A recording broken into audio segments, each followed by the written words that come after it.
Nos próximos capítulos da novela O Rei do Gado, Marcos vai a julgamento após ter dado fim à vida de Ralph.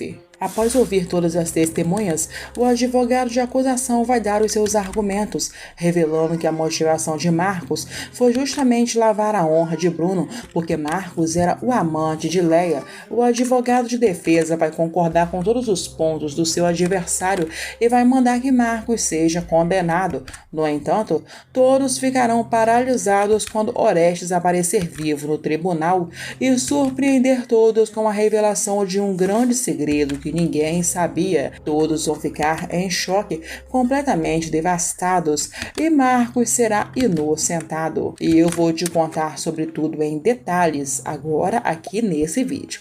Tudo começa no último dia do julgamento. Marcos já está com a causa praticamente perdida depois de todas as testemunhas darem o seu depoimento. O juiz diz: agora começaremos a parte mais importante desse julgamento, onde os advogados de defesa e de acusação darão seus argumentos finais, fazendo com que todos os depoimentos aqui ditos se tornem um só. Peço que todos ouçam com atenção, principalmente os membros do júri, pois logo após será reavaliado a real condição do réu, se é culpado ou inocente. Agora, por favor, com a palavra, o promotor.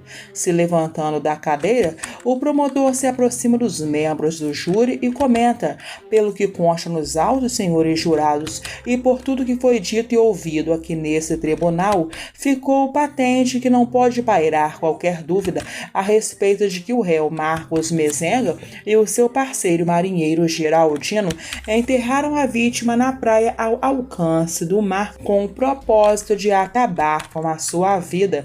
E mais do que isso, agiram de forma cruel, posto que a vítima, no estado em que se encontrava, não tinha a menor condição de oferecer qualquer tipo de reação.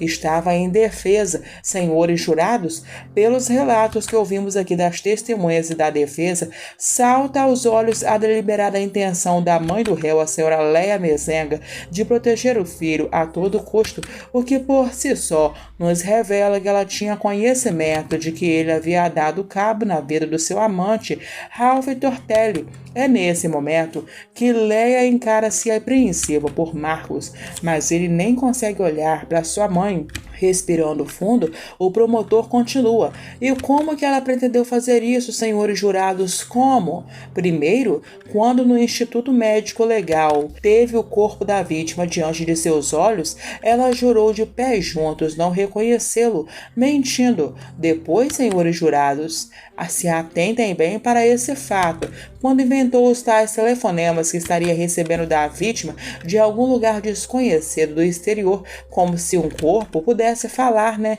A não ser que ele estivesse telefonando do além. Várias risadas começam a surgir no recinto, deixando Leia desconfortável enquanto assiste o seu nome ser colocado como cúmplice. Quando as risadas se cessam, o promotor comenta: senhores jurados, só esses fatos revelam de forma cabal de que era a intenção da senhora Mezenga proteger o filho a qualquer custo. Não vamos condená-la por isso, mesmo porque todos nós sabemos o que um coração de mãe é capaz, e eu quero ressaltar que ela agiu assim na certeza de que o filho tinha dado cabo na vítima. Mais ainda, se a vítima fosse enterrada como de gente qualquer, como chegou a ser enterrado numa cova comum, ele estaria livre de qualquer suspeita. Após uma curta pausa, ele continua: outro fato, senhores, que causou estranheza no depoimento da mãe do réu é que ela disse não reconhecer perante o delegado que presidia o inquérito que deu razão a esse processo a medalhinha e a correntinha que a vítima não tirava do pescoço, por infantil alegação de que ele tiraria a correntinha cada vez que ele ia para a cama com outra mulher que não fosse a sua mulher legítima no civil e religioso, a senhora Marita. Senhores jurados, se não fosse pela insistência e teimosia do detetive Clovis, a vítima ainda estaria enterrada numa vala comum e nós não estaríamos aqui para julgar quem fez isso com ele. Mas por quais razões o réu Marcos Mezenga cometeu esse ato extremo, enterrando a vítima naquela praia? Ele mesmo nos respondeu essa pergunta quando essa promotoria interrogava a testemunha Leia Mezenga. Ele ficou nervoso e reiterou aos berros a confissão que já consta nos autos. Senhores jurados, ficou evidente naquele momento que nós consideramos até dramático o amor entre mãe e filho, e mais do que isso, os ciúmes doentio que o réu nutre pela mãe dele, até que Freud poderia explicar melhor que nós, né? Mas esse amor poderia explicar, mas não justifica o que ele fez naquela praia, e ficou evidente também por tudo que ouvimos nesse tribunal que o réu não fez isso com a vítima, não apenas porque ele levantava sua mão para a mãe dele, mas também pelo desejo, talvez inconsciente, de lavar a honra do pai. É neste momento que uma lágrima escorre pelo rosto de Marcos, mostrando que ele não esconde o fato de concordar com o homem que tenta provar que ele é realmente culpado. Percebendo o que está acontecendo, o promotor diz: senhores jurados, eu peço que reflitam bem sobre todos esses fatos. Casais se separam todos os dias. Infidelidade conjugal já virou moda no mundo moderno. Contudo, há um filho. Não é dado o direito de fazer justiça com as próprias mãos na defesa da honra paterna ou para vingar a mãe?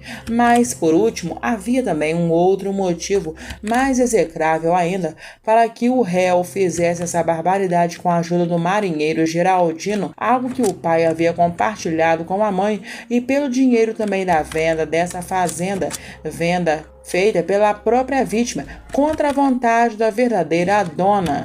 Dinheiro, motivo tórpeo. A acusação espera que esse conselho faça justiça quando proferir o seu veredito condenando os réus. Desesperado, Marcos abaixa sua cabeça enquanto o promotor se retira do meio do tribunal. Depois de uma longa pausa, Valfredo, advogado de defesa, comenta: senhores jurados desse elege conselho, após ouvir a acusação, este advogado, cujo dever profissional obrigaria a defender os réus a todo custo, se ver compelido a pedir aos senhores que condenem os réus. É quando, de repente, a maioria das pessoas que assistiam ao julgamento começam a vaiar o advogado.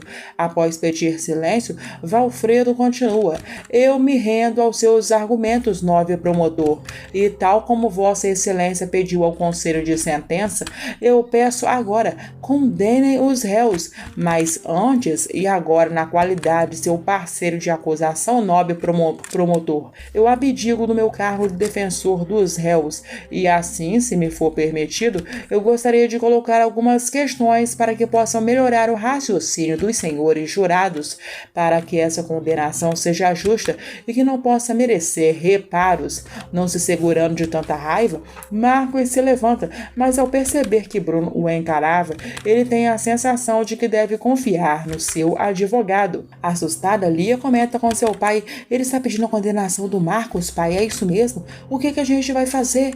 Bruno comenta: fica calma, minha filha, fica calma. Eu sempre confiei de olhos fechados no Dr. Valfredo. Ele deve saber o que está fazendo. Respirando fundo, Valfredo diz: exige uma máxima em direito, é indúbio pro réu.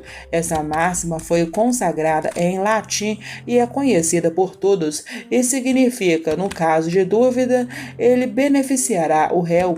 Em outras palavras, ninguém vai condenar ninguém se não tiver absolutamente certo de sua culpa.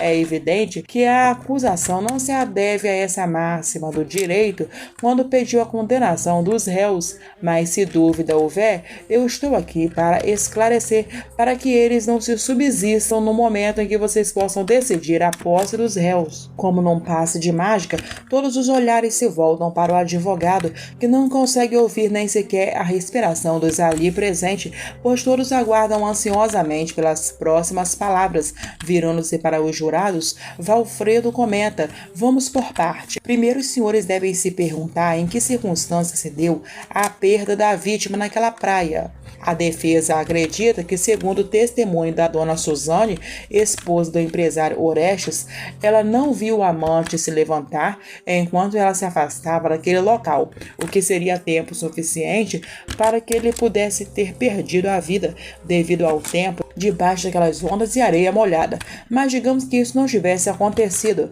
que a vítima estivesse viva. O que teria passado na cabeça dos réus para que eles arrastassem dali, onde estava praticamente submerso, para o local mais distante das ondas? E isso deve ser considerado, senhores jurados, vontade de dar cabo na vida ou de salvar o infeliz? Outra pergunta: será que os réus não teriam enterrado um corpo inanimado naquelas areias? E se fosse a intenção de tirar a vida da vítima, por que simplesmente não o jogaram no fundo do mar? Ao invés, cavaram um buraco na areia longe dali e no local que só a maré mais alta do ano alcançaria. E se a vítima estivesse viva, não teria condição ela mesma de se retirar do buraco em uma areia fofa longe do mar? Após uma longa pausa, o advogado continua: senhores jurados, não acreditamos que havia a intenção dos réus de tirar a vida da vítima.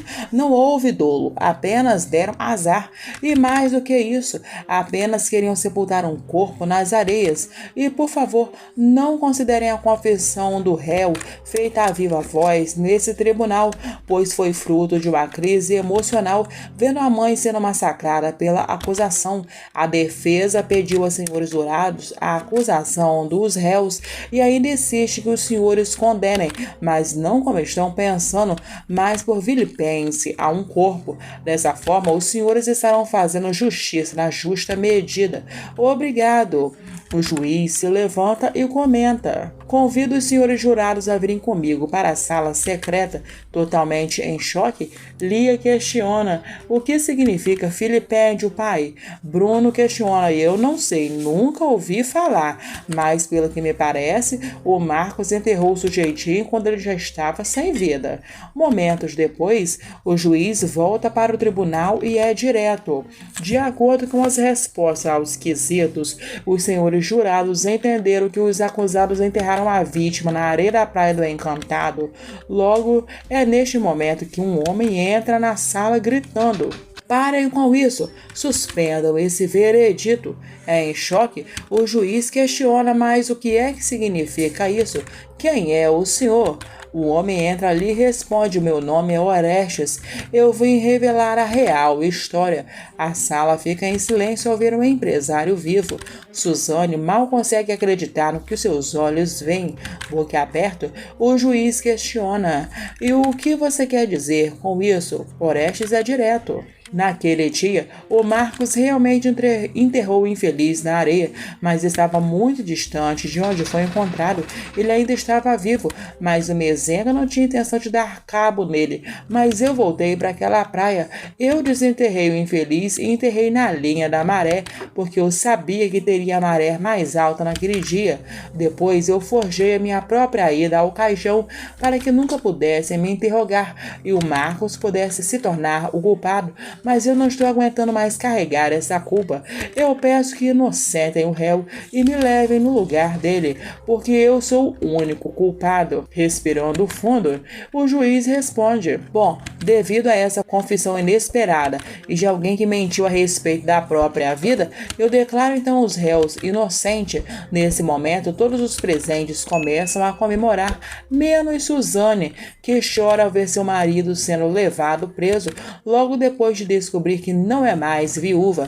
Antes de ir embora, deixe aí nos comentários de que cidade você está assistindo esse vídeo. Aí na tela está aparecendo mais uma bomba da novela O Rei do Gado que eu preparei para te contar. Clique para você poder assistir, tá bom?